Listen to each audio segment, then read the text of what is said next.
अस्सलाम वालेकुम। आज जो हम टॉपिक स्टार्ट करने लगे हैं वो है प्रोटीन मेटाबॉलिज़्म।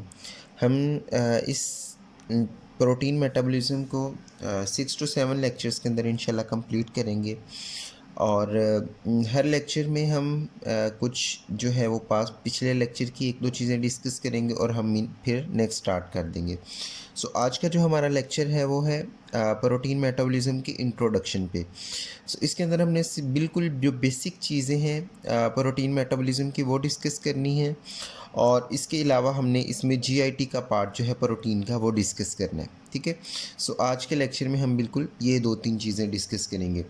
सबसे पहले प्रोटीन मेटाबॉलिज़्म में हमें पता होना चाहिए कि प्रोटीन को बेसिकली इसका मेटाबॉलिज़्म इम्पॉर्टेंट क्यों होता है। बिकॉज प्रोटीन हमारे पास जो कि मैक्रो मॉलिक्यूल्स होते हैं और बॉडी को ज़रूरत होती है कि जो मैक्रो मॉलिक्यूल्स हैं इनको हम ब्रेक डाउन करके अमाइनो एसिड्स की फॉर्म में हम बॉडी के अंदर कन्वर्ट करें ताकि वो जो अमाइनो एसिड की फॉर्म में प्रोटीन्स है वो हमारे पास बॉडी के अंदर यूज़ हो सकें। इसी तरह प्रोटीन एक इसेंशियल कंपोनेंट है हमारी बॉडी का। सो इट इज़ ऑलवेज रिक्वायर्ड कि हम प्रोटीन की ब्रेक डाउन भी करें और रीसिंथेसिस भी उसकी होती रहे। ठीक है। सो ये दो बेसिक पर्पसेस हैं जिसकी वजह से प्रोटीन का मेटाबॉलिज्म बहुत इंपॉर्टेंट होता है। सो हम स्टार्ट करते हैं। सबसे पहले हमारे पास एक चीज़ होती है amino acid pool. What is amino acid pool? All the amino acids, all the amount of amino acid that is present in the blood, extracellular fluid and cells, these all amount of the amino acid and all the pool of amino acid, this is called as amino acid pool. अब जो amino acid pool है इसकी sources कौन कौन से होते हैं? सबसे पहले तो अमाइनो एसिड का जो पूल हमारी बॉडी के अंदर डेवलप होता है वो जो एंडोजिनस प्रोटीन्स होते हैं, जो बॉडी के अंदर प्रोटीन मौजूद हैं, उनकी ब्रेकडाउन से अमाइनो एसिड बनते हैं। कुछ जो अमाइनो एसिड्स हैं वो एक्सोजिनस प्रोटीन जो बॉडी के अंदर आते हैं उनसे ड्राइव किए जाते हैं और कुछ ऐसे अमाइनो एसिड होते हैं that is non essential amino acid जो हमारी बॉडी खुद तैयार नहीं कर सकती। सो ऐसे अमाइनो एसिड जो है हमारी बॉडी के अंदर जो है वो हम डाइट के थ्रू लेते हैं तो वो अमाइनो एसिड पूल के अंदर बहुत मेजर रोल प्ले करते हैं। ये हो गया सोर्सेज।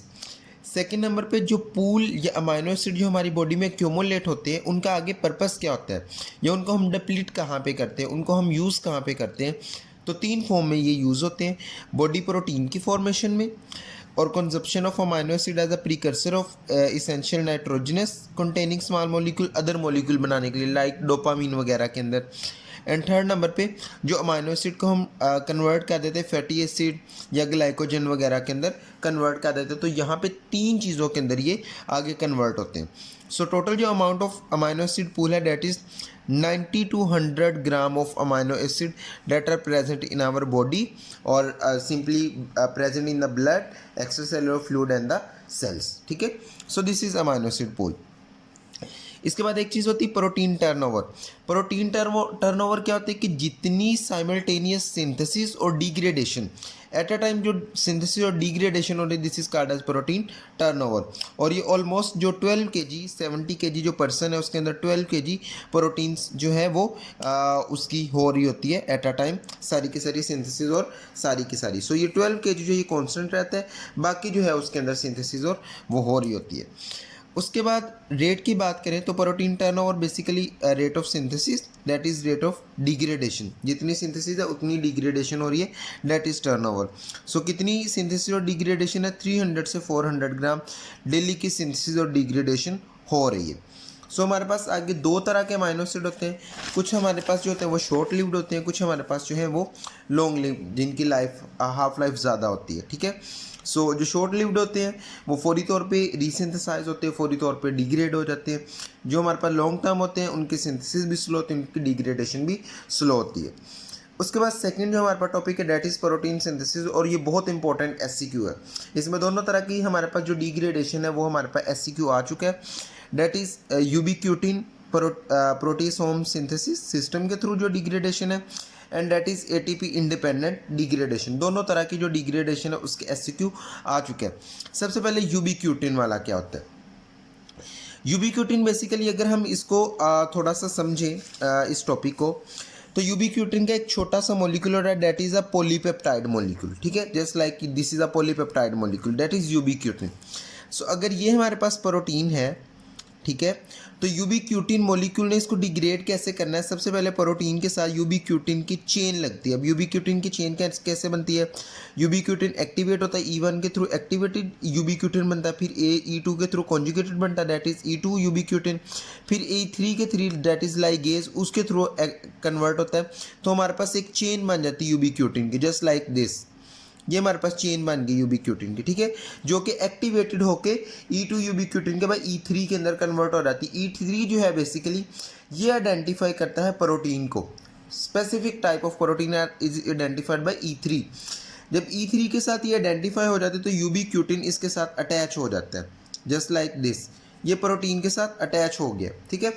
जब ये प्रोटीन के साथ अटैच होता है ubiquitin, so it is called as poly ubiquitin protein, क्योंकि बहुत सारी यूबीक्यूटिन लगे and this is protein, so this is poly ubiquitin protein, ठीक है। अब जो पॉली यूबीक्यूटिन प्रोटीन है इसके साथ एटीपी जो है वो अटैच होता है। एटीपी की मदद से हमारे पास इसको रिकॉग्नाइज करते हैं प्रोटेसोम। प्रोटेसोम इसको जो है वो रिकॉग्नाइज करके उसके अंदर इनगल्फ होते हैं, उसको अनफोल्ड करते हैं प्रोटीन को, और यूबीक्यूटिन को रिलीज़ कर देते हैं। जब यूबीक्यूटिन रिलीज़ होती है तो प्रोटीन जो है हमारे पास वो अमाइनो एसिड के अंदर कन्वर्ट हो जाती है, ठीक है। सो it is the simplest method के यूबीक्यूटिन के थ्रू किस तरह हमारे पास डिग्रेडेशन हो रही है। Second method is ATP independent. Protein जो है वो लाइसोसोम और प्रोटीसोम इससे रिकॉग्नाइज होती है। उसके बाद जो लाइसोसोम के अंदर एसिड हाइड्रोलाइसिस की मदद से हमारे पास नॉन सेलेक्टिव डिग्रेडेशन होती है, जबकि प्रोटीसोम के अंदर शॉर्ट लिव प्रोटीन डिग्रेड होती है। और यहाँ पे सेलुलर प्रोटीन की ऑटोफैगी एंड हेट्रोफैगी के थ्रू हमारे पास ये डिग्रेड हो जाती है। इसके बाद आ गया हमारे पास जी डिग्रेडेशन के सिग्नल, जो डिस्टेबलाइजिंग एंड टर्मिनल जो अमाइनो एसिड है वो हमारे पास होते हैं, जस्ट लाइक आर्जिनिन, और हमारे पास स्टेबलाइजिंग एंड टर्मिनल इसके, ये दोनों डिग्रेडेशन के लिए हमारे पास सिग्नल्स होते हैं। इसके बाद जीआईटी का पार्ट, हमारे पास जितनी भी प्रोटीन है, जितनी भी नाइट्रोजन है हमारे पास बॉडी के अंदर, वो प्रोटीन की फॉर्म में हम टेकन अप करते हैं और वहाँ से एब्जॉर्ब होती है। तीन ऑर्गन्स के अंदर इसकी बेसिकली हमारे पास जो है वो जीआईटी में तीन ऑर्गन्स के अंदर इसकी ब्रेकडाउन और डिग्रेडेशन होती है। स्टमक के अंदर, पेंक्रियाज के अंदर एंड स्मॉल इंटेस्टाइन के अंदर। हम वन बाय वन इनको डिस्कस करते हैं। स्टमक के अंदर सबसे पहले HCl होता है, that is hydrochloric acid, that is secreted by parietal cell, और दीज आर कॉल्ड एज, जो कि पाराइटल सेल्स जो है उनसे सेक्रेट होता है HCl।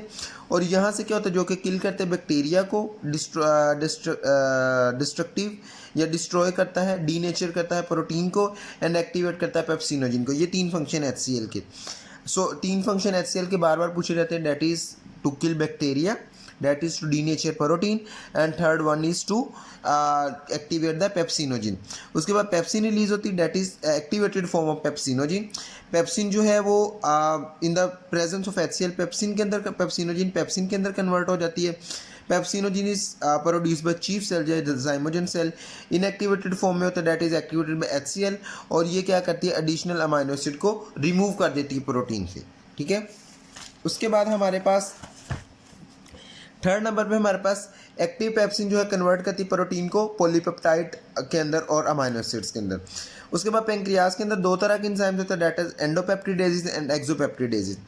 एंडोपेप्टिडेजेस जो है a type of protein hydrolases the enzyme that cleave the peptide bond inside the protein, और ये क्या करते हैं, cleave the single amino acid, उसके साइड से सिंगल अमाइनो एसिड को टर्मिनल साइड से उसको रिमूव करते हैं। इसकी एग्जांपल पेप्सिन, ट्रिप्सिन, कीमोट्रिप्सिन, और इसके सिनोनिम्स के तौर पे हम यूज़ करते हैं एंटेरोकाइनेज या एंटेरोपेप्टिडेजेस। और इसके रिजल्ट के अंदर क्या बनते हैं, पेप्टाइड चेन बनती है। इसमें हमारे पास कार्बोक्सी पेप्टिडेजेस, अमाइनो पेप्टिडेजेस, और इसके अंदर फ्री अमाइनो एसिड और डाईपेप्टाइड्स बनते हैं। इसके अंदर पेप्टाइड चेन बनती है, इसमें अमाइनो एसिड्स भी बनते हैं, जस्ट लाइक दिस। अगर टर्मिनल साइड से हमारे पास रिलीज होगा, this is a protein that is dietary protein, अगर टर्मिनल साइड से रिलीज हो that is carboxy peptidase, just like कि हमारे पास टर्मिनल कार्बन पे कार्बोक्सिल ग्रुप है उसको रिलीज किया, ठीक है, दैट इज कार्बोक्सी पेप्टिडेज। अगर इस साइड से किया लाइक अमाइनो पेप्टिडेज, बट अगर सेंटर से इनसाइड द बॉन्ड किया लाइक ट्रिप्सिन, कीमोट्रिप्सिन, सारी की सारी हमने जैसे कहा जो इलास्टिस वगैरह, कीमोट्रिप्सिन, ये सारे सेंटर ऑफ द प्रोटीन को क्लीव करते हैं। इसकी वजह से पेप्टाइड चेन बनती है, जबकि इसमें अमाइनो एसिड भी बनते हैं और डाईपेप्टाइड भी बनती है, ठीक है। उसके बाद enterokinase that is produce by the small intestine, so that is third organ.